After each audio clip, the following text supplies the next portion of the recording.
Katika video hii ningependa nyinyi watu wa kimya mniambie hapo chini kwenye comment kwa nini mnakuwa hivi.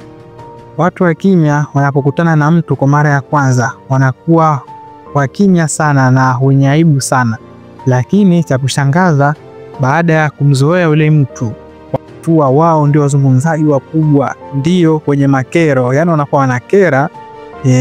Na ninapozungumza kwamba wanakera simaanishi kwamba wana mauzi yale ya kukera kihaswa, lakini wanakuwa wao ndio wenye matani zaidi, wao ndio wenye zogo.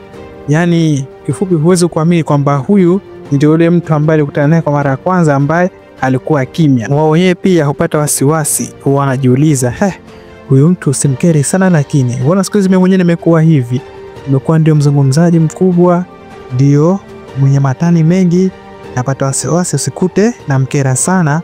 Sasa hadi wenyewe huwa wanajishtukizia, na hii yote inatokea baada ya kuwa yeye anajisikia vizuri zaidi kwako. Alafu sasa cha ajabu ukimwambia kwamba wewe unakera, hapo hapo anaanza kuwa na aibu tena, au anaanza kuwa mtu ambaye mwenye aibu tena, halafu mtu ambaye mkimya sana. Yani mara kwanza unakutana naye yeye ni mkimya sana, baadaye mnakaa kidogo, akishakuzoea yeye ndio mpigaji story mkubwa, yeye ndio mwenye utani mwingi, mazoea mengi. Yani kiasi kwamba anasema huyu ndio yule mtu ambaye amekutana naye mara ya kwanza, au vipi, mbona kama na mauzi mengi hivi, imekuwaje, au jamaa ukapandisha shetani.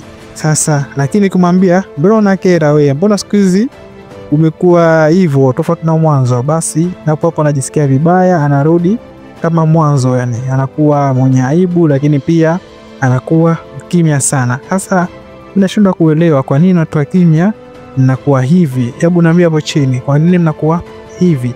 Halafu pia nyinyi watu wa kimya mkiwa mpo na rafiki zenu, sana sana kuwa huko na rafiki yako, sawa?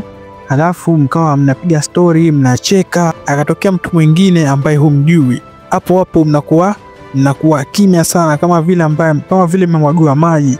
Yani mnakuta mmekaa vizuri, mnapiga story, mnacheka halafu ghafla tu akitokea mtu ambaye labda humjui, ni rafiki yako, basi hapo hapo unaanza kuwa kimya, sio mchangamfu. Yani sio yule ambaye ulikuwa ukizungumza kwa fujo, sio yule ambaye ulikuwa ukicheka sana. Sasa ningependa kujua kwenye comment kwa nini mnakuwa hivi. Je, haya ni maumbile yenu au kitu gani? Kwa hiyo niambieni chini kwenye comment. Kama umependa video hii, bonyeza alama nyekundu, share, andika subscribe, like video hii, share video hii, and bye bye.